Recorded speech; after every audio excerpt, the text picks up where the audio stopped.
और रुक कर रहे हैं इस वक्त की बड़ी खबर का। बड़ी खबर है लखनऊ से, प्रवासी मजदूरों से जुड़ी हुई यह बड़ी खबर है। दूसरे चरण में 10 लाख परिवारों को आर्थिक सहायता मिलेगी। उत्तर प्रदेश सरकार, योगी सरकार दूसरे चरण में बाकी बचे हुए 10 लाख प्रवासी मजदूरों के परिवारों को मदद करेगी। इस महीने के अंत तक उनके खातों में एक हजार रुपए ट्रांसफर कर दिए जाएंगे। राजस्व विभाग ने जिलाधिकारियों से श्रमिकों के बैंक अकाउंट की डिटेल मांगी है। पहले चरण में 10,48,000 प्रवासी परिवारों के अकाउंट में एक हजार रुपए ट्रांसफर किए गए थे और अब यह दूसरा चरण है जिसमें बचे हुए 10 लाख परिवारों को मदद की जाएगी। खबर यह है कि सभी जिलाधिकारियों से प्रवासी श्रमिकों के बैंक अकाउंट की डिटेल मांगी गई है। विशाल रघुवंशी, जी मीडिया संवाददाता, ज्यादा जानकारी के साथ इस वक्त जुड़े हुए हैं। ये काफी कठिन काम शायद विशाल कलेक्टर्स के लिए भी होगा, डीएम के लिए भी होगा कि सबके बैंक अकाउंट की डिटेल सरकार तक पहुंचानी है ताकि उनके खातों में एक हजार रुपए जा सके। देखिए, बिल्कुल निश्चित तौर पर एक बड़ी कठिनाई वाला ये डिसीजन है। खास तौर पर अगर देखा जाए तो कठिनाई जरूर होगी, लेकिन उन प्रवासी मजदूरों को एक बड़ी सौगात भी मिलेगी। हालांकि तमाम जिलाधिकारियों की स्पष्ट कहा गया है कि जितने भी प्रवासी मजदूर बाकी हैं उन सबके अकाउंट बिल्कुल वेरीफाई करके जल्द से जल्द शासन को सौंपे जाए।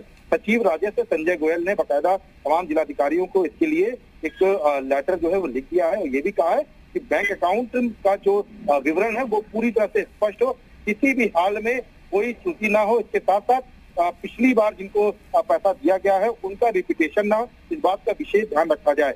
चूंकि प्रवासी मजदूरों को लेकर यूपी सरकार लगातार उनको सौगात दे रही है और अभी यूपी सरकार की तरफ से बकायदा प्रवासी मजदूरों को पैसे भी मिले थे और अब करीब 10 लाख के आसपास जो परिवार जिनके बाकी रह गए, जिनको आर्थिक सहायता मिलनी है, उनको इसी महीने के अंतिम तक सीएम योगी आदित्यनाथ सीधे उनके अकाउंट में पैसा डालकर उनकी मदद करेंगे और इसके लिए बकायदा सचिव राजस्व संजय गोयल ने सभी जिलाधिकारियों से श्रमिकों के बैंक अकाउंट का डिटेल मांग लिया है। सरकार की प्रति परिवार एक बार में 1,000 रुपए की आर्थिक सहायता दे रही है, तो जाहिर सी बात है कि उत्तर प्रदेश में अभी तक 35 लाख से अधिक जो प्रवासी मजदूर है वो वापस आए हैं और 20 से 22 लाख परिवार होने का अनुमान है, जिसमें से करीब पहले चरण में 10,48,000 प्रवासी परिवार के अकाउंट में 1,000 रुपए ट्रांसफर किए जा चुके हैं। अब ये उम्मीद लगाई जा रही है करीब 10 लाख जो परिवार बाकी हैं जिनको ये पूरा पैसा देना है और इसके लिए सरकार ने तैयारी शुरू कर दी है। उसके बाद इस चरण कंप्लीट होने के बाद यूपी सरकार द्वितीय चरण में तमाम और प्रवासी मजदूरों की मदद करेगी। जी बिल्कुल, ये अभी मदद का वैसे तो पहला चरण है, लेकिन अगर कैश ट्रांसफर की बात करें, अगर पैसे को उनके खातों में भेजने की बात करें तो उसका ये दूसरा चरण है, क्योंकि पहले चरण में 10 लाख से ज्यादा मजदूरों के खातों में भेजा गया था पैसा, एक हजार रुपए, और अब दूसरे चरण में 10 लाख परिवारों को ये आर्थिक सहायता फिर से सरकार देने जा रही है।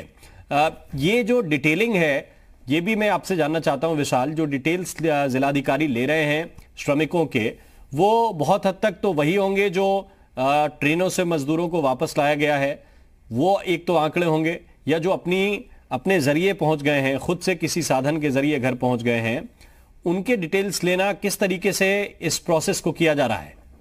देखिए, क्योंकि ये एक कठिन कार्य जरूर है, लेकिन क्योंकि सरकार ने पहले से ही इसकी प्रक्रिया शुरू कर दी थी। जितने भी प्रवासी मजदूर वापस आ रहे थे उनके जॉब कार्ड बनाए जा रहे थे, मनरेगा के तहत उनको मजदूरी भी दी जा रही थी। इसके साथ साथ जितने भी ग्राम प्रधान है उनको ये जिम्मेदारी दी गई थी कि जितने भी प्रवासी मजदूर आ रहे हैं उनकी पूरी डिटेल जिला लेवल पर अधिकारी तक पहुंचनी चाहिए। तो ऐसे में तमाम जो डिटेल्स हैं वो सरकार के पास हैं। तमाम जो बसों से आए हैं, ट्रेन से आए हैं, इनकी जानकारी सरकार के पास है। इसके साथ साथ कई ऐसे मजदूर भी थे जो ट्रकों में या पैदल अपने अपने घर पहुंचे थे, तो वहां पर भी जिला लेवल पर बकायदा अधिकारियों को ये निर्देश दिए गए थे जितने भी प्रवासी मजदूर वापस आ रहे हैं उनकी पूरी डिटेलिंग ली जाए। तो ऐसे में अभी तक अगर आंकड़े की बात करें तो 35 लाख के आसपास जो प्रवासी मजदूर हैं वो वापस आए हैं उत्तर प्रदेश में, और सरकार इन्हीं प्रवासी मजदूरों को मदद करने के लिए पहले उनके जॉब कार्ड बनवा चुकी है। तो इसी ठीक, बहुत बहुत शुक्रिया, बहुत बहुत धन्यवाद आपका इस पूरी जानकारी के लिए विशाल रघुवंशी।